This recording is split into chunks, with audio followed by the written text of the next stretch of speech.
everybody, it's the media junkie from the culture of pop. How y'all doing? Hey everybody, it's the media junkie from the culture of pop. How y'all doing? I hope you're doing amazing, fantastic, and ever loving. I don't know what that meant. I just felt like expressing my love. I'm doing just fine, guys. I am back. I am going to say this again. I've done this video 4 different times because I've gotten my list messed up.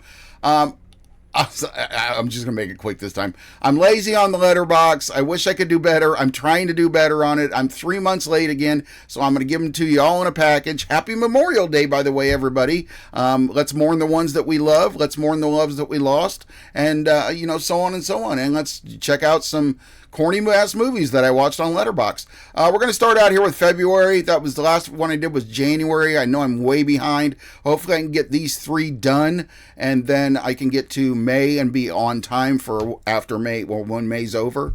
I'm going to try to do better. But I got this so screwed up about 5-6 times, and I've tried to make 100 videos now. But anyway, let's get to it. Let's do it. These are my Letterboxd for February, and here we go, starting on the 3rd of February. Eat the Rich. Not very good. Only reason that I bought it and watched it was because I knew Lemmy was in it. I knew Wendy O. Williams was in it. There was some good, some really great comedians and comedic actors from Britain from that time period. Rick Mayall, some of the guys you know from The Young Ones, if you watch that. It was all right. It wasn't funny. A lot of it was topical British humor, about their politics and stuff, which, I don't really know that much about it. But, it was fun. It was just kind of crazy and just kind of out there. Didn't give me that. It was cool to see Lemmy. It was cool to see Wendy O. Williams. You barely saw her. It was all right. Eat the Rich. 2.5 out of 5. And then we go on to The Muppet Show. The Muppet Show was the show with, what was her name? Sydney Sweeney. Sydney Sweeney was in this. I thought it was going to be like, is this? Yeah. I really honestly thought it was going to be like an all-time thing that they were bringing the Muppet Show back, but evidently they're not. They just did it. I thought it was all right. Or not Sydney Sweeney, Sabrina Carpenter. Sorry, I get the two mixed up, the two blondes of the day. But anyway, I don't really care for her music. She's one that some of her songs are all right, but just a lot of it I'm just like, okay, I don't. Anyway, this was fun. I really hate the guy they got doing Kermit now. It's horrible. It's awful. And that's kind of why I gave it just the 4. I would have given it 5 because I give almost every Muppet thing huge amount of stars. I grew up in the Muppets. I love the Muppets. Then it was my movie night, and I picked Bustin' Loose. Kids have never seen this before. I still think it's a 5 out of 5. It's a great Richard Pryor movie. It's a great family Richard Pryor movie. There is some cursing in it. I think it was PG, but it was that PG cursing in the time, like in Bad News Bears, where you can say a lot.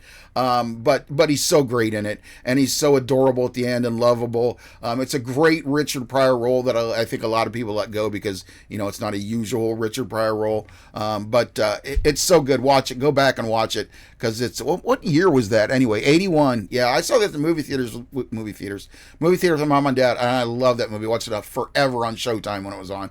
So I wanted to show them that. I like 5. I gave it 5 out of 5. And then we got a Riff Raff, which I didn't go into thinking was going to be grand, but it ended up being pretty good. It was a lot better than I thought. This is the one with Bill Murray in it, right? Yeah, and Pete Davidson.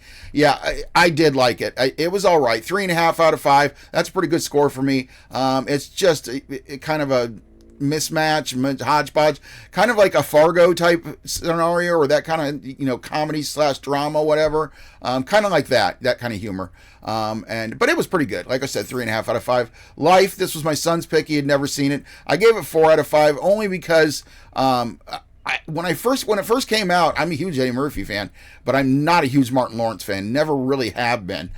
So I think that's what I didn't like about the first time. Seeing it again now and knowing more about Martin Lawrence and seeing that he, has done a lot more than what I thought or whatever. And the fact that just seeing Eddie back in his prime again, I love this movie. I gave it 4 out of 5. Like I said, there was just reasons from the first time I saw it that I kind of just couldn't give it 5. But anyway, I still think it's amazing. It's a great movie, and it's great two guys acting, especially their friends and just how good they are together. Tron Ares, I know. 5 out of 5. There it is. There it is, guys. I'm telling you right now, 5 out of 5. All right, first of all, I am a huge Tron fan. I grew up with Tron at the drive-in, at the movie theaters, then on Showtime, 1,000 billion times. The toys, oh, I loved it. And then when Tron Rising came out, I was at the theater with two of my two youngest kids, took them to see it in 3D, loved it, loved the story. I've always loved the whole Flynn myth anyway. I've actually got a giant Flynn Lives, like, hanging thing that I'd like to do something with. Anyway, so I've loved Tron forever. This one I thought was good. I think a lot of people had problems with it because of who was in it, and you got to take that home and pack that away or do whatever. There are people we don't like. We are, I understand that, and I understand that not a lot of people like that person. Particularly, I mean, we're talking about Jared Leto. It's not like I can't say his name. But I loved it. I thought it was great. I thought the new mechanics and stuff they used and the special effects were good. I know there's just so many people out there to pick, and I just don't do that anymore. It's just senseless to have a movie channel talking about movies and all you do is pick. All you do is pick. It's bullshit. I will pick, but I even said F the hater. I will say it. Fuck the haters. Loved it. Flynn Lives. Yeah, I liked it, guys. So you can argue with me, whatever. Dust Bunny. This is a Mads Mikkelsen pick, and that's the main reason why I picked it. I thought the movie looked really, really neat. When I saw the trailer, which I reacted to on here, it's not what it is. It's supposed to be like a big fantasy thing, and it's supposed to be really emotional, and it's kind of not. There's a lot of boring stuff going on. There is some good visuals. Of course, Mads Mikkelsen is freaking awesome. The girl that plays the little girl, she's good. I don't know, guys. You try it out. I gave it 3 out of 5. The visuals are really neat, and if you're into that real like fantasy type stuff, like Labyrinth and all that kind of stuff, you'll love this. You will. It's a great movie in that aspect. But it's Mads Mikkelsen. It gets 2 stars alone just for that. Anyway, I don't even know if I'm saying his name right. All right, then up is Wolves. Why I always sound so. I don't know what that was all about. Anyway, Wolves. Good one. Good Brad Pitt, George Clooney movie. Glad to see him back together again. Gave it 3.5 out of 5. Great car chase scene in it that was really well done. Just a good, Hitman versus Hitman movie. I always love those kind of movies about hitmans and fixers and, all that kind of cool stuff. I don't think it's cool, Hitman, but you know what I mean. And I thought this one was really good. I love both these guys. I think they're great. I especially love Brad Pitt. I think he's great. So I give it 3.5 out of 5. Could have been a lot more to it, but yeah, I liked it for what it was. Dead of Winter. I gave this 3 out of 5. It is a really good crime movie. I kind of had it figured out before the end, though, which disappoints me. I mean, just because I see so many movies, I'll be like, okay, this is what happened. So that was kind of a disappointment, but it's a really good movie. Who's in it? What's Emma Thompson? Is that who's in it? And she directed it? No, she didn't direct it. Is that Emma Thompson? Yeah, okay. Emma Thompson's in it, so if you like Emma Thompson, you'll love it because she's great in it. But yeah, 3 out of 5, not much to talk about. It was all right, wasn't bad. Mel Brooks, The 90-Year-Old Man, the documentary, which I believe it's a 2-part documentary. I believe it's on HBO.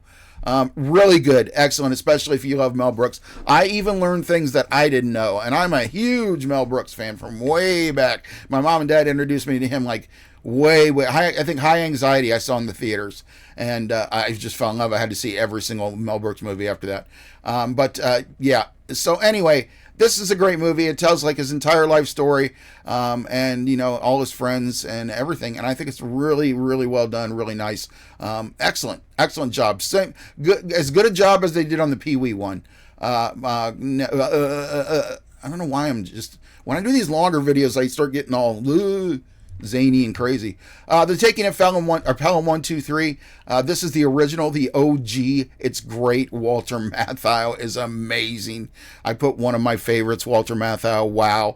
My son's really going through this 70s thing, and he picked this one. And yeah, I don't know what he thought about it. I didn't really ask him after it. But 5 out of 5. Love it. I'd watch it again and again. Walter Matthau is so good in it. Next one is... This was for sale for like $5, and I thought it was going to be something that I guess it kind of wasn't for me. Yeah, I forgot she was even in it. Yeah, Ben Foster, and I was like, check Ben Foster out. I really do kind of like him. I'm getting to like him more. Jenna Ortega, I didn't figure she wasn't in that much of it. It's all right. I mean, I thought it was going to be more of like The Town type of a thing, and it kind of took a long time to get where it was going, and I think that was part of the problem. But I gave it 3 out of 5 stars. Worth a good look if you're looking for that sort of thing. And then my son wanted to watch The Sitter. He'd never seen it before. I gave it 3.5 out of 5. This is one of Jonah Hill's ones where he got real popular and they started offering him a lot of stuff. So it's kind of silly. It's kind of zany. And it basically is The Adventures of Babysitting done in a different way, or done in a way for 2011. So a lot of people didn't like that fact that it was kind of, it doesn't say it, and it doesn't tell you, but you can see by watching it that it's just Adventures in Babysitting. But yeah, it's not too fun. It's not too bad though. I thought it's funny. It's not one of his best ones. Jonah Hill's done a lot funnier ones. 21 Jump Street. I mean, so it just kind of feels kind of stale now. Eternity. Now I watched this with my daughter, and she ended up not liking it. I thought it was amazing. The story surprised me. Oh man, I really loved it. And who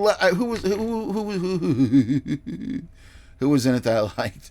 Of course, Elizabeth Olsen, Miles Teller. I always liked Miles Teller. I think he's pretty good, and it was good that he was in this. I did like this. This was a really good romantic story, and I thought it had a lot to say, and I thought it was very unique. And I wish more people would have seen it. You should check it out if you're into romance. Before I go to sleep, this one was. It was good. It was good. It was one of those ones where some of these older movies, like what is this, 2014, where all of a sudden I see a trailer from on Netflix or something, and I'm like, wow, how did I miss that? That looks really good. And then I watch it and I'm like, oh, I know why I missed it. But this one's pretty good. The thing's kind of obvious. The ending's kind of obvious. It's kind of a twist, but it's still kind of obvious. But it is a really good film, and it will trick you if you've never seen it. And of course, Nicole Kidman's great in it. I mean, what can you say? 3.5 stars out of 5. Next one is Deathstalker. All right, I bought this one because I did the trailer reaction and people went nuts over it. And they left some comments, saying, you got to see this. This is a big deal. And I told everyone, I always tell everyone, I don't like these kind of movies. Now, what happened is I think this came out as a brand new release, and then they went down in price in it. One of those things in Fandango at Home where they realized they're not even going to be able to sell it on Fandango at Home, so they jacked the price way down for like one weekend. So I got it for like I think $7.99. So I went ahead and I watched it. And for what it was good. I mean, practical effects were used. I don't know what to think about them, but no, it was all right for one of these movies that I really would have no interest in. This guy was really good, but it's a fun movie. I'm sure anybody who loves fantasy would like it. I like the independentness of it. Really, that the effects and stuff weren't really. I like that fact that they weren't super great or I'm not trying to down the movie. You know what I'm saying? Anyway, next one I watched. This was one I watched with my son because I knew my daughter wasn't going to like it. Sovereign, very good movie about sovereign citizen life, which we all know about from body cams and all that kind of stuff. If you're a sovereign citizen or consider yourself one, yeah, I mean that's yay. But had Dennis Quaid in it, yeah, Nick Offerman, Jacob Tremblay. But yeah, really good job by Nick Offerman and Jacob Tremblay. Dennis Quaid's not in it that much, but he's good at what he does because he's Dennis Quaid. But this is a good one, 4 out of 5. That's definitely one of those ones I like, true crime and stuff like that. Next one up was Anaconda, which I wasn't really excited about watching, really didn't give a shit, but I went ahead and bought it when it went on sale, and as you can see, I gave it 1 star. I didn't know first of all, I'm not a big fan of the original Anaconda. I saw it once, and it was for Ice Cube, and that was it, because that was when I was into NWA and getting all into, but yeah, that was the only reason that I saw it. And I think it was on videotape, actually. I don't even think I saw it in theaters. Anyway, so yeah, I never was a big fan of that one. I figured this one's going to be funny and zany. Saw what they were doing with it. It's bad. It's just it's a piece of crap. I will say it legitimately. Paul Rudd and Jack Black, you need to take your names off this guy. You just do. Horrible Anaconda. I mean, you knew it was going to be. I mean, Marty Supreme is the next one. I watched this right near the end of February. 2 out of 5 stars, and was not at all what I was thinking it was going to be.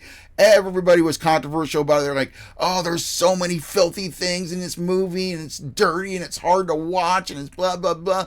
I could give 2 shits less about this guy, Marty Supreme. It was just so boring. And it was just, I think it's a young thing. Maybe I'm too old. Maybe all the Gen Zs love this thing. I don't know. For one of the first A24, one of the few A24 films, I should say, that I was like, bleh. But I know a lot of people like this, so hey, power to you. 2 out of 5 stars. Now, Primate. This is the last one on the list. I do believe. Is this? Yeah. Because, February only has 28 months. 28 days. Primate. This my daughter picked. It was good. It was for this kind of movie. It was good. I mean, attack orangutan or whatever it was, chimpanzee. And it had a lot of emotion to it. So it gave the primate, a little bit of, he's sad too or whatever. And I don't know though. I just expected more. I expected it to be more scary, I guess, and more terrifying. And when you see this like a Jaws movie or something like that, or like Jaws, I should say, or it's, an attack animal movie, they should be really, like Cujo's another good one. This should have been Cujo level, okay? And it kind of wasn't. And I was kind of depressed about that, but I did like the movie and I had fun with it. I had a lot of fun with it. So that's 3.5 out of 5. And so we're done with Primate. That's the end of that one. Christy will be coming up on the March, so come back for that one. I will have that one out as soon as possible too. And then we'll do April. And then hopefully I'll be caught up until the end of May, which is coming up. And I'll be able to be caught up on all the Letterboxd. And you guys will be so excited for it. And you'll just give me a big applause and all kinds of likes and subscribers. Yeah. I'm the Media Junkie from the Culture of Pop. Please remember to like, comment, share, and subscribe. Looking for 1,000 subscribers by the end of 2026. If you could help us out with that, we sure would appreciate it. Just tell all your family, friends, and foes. Otherwise, I'm the Media Junkie, and I will see you on the next one.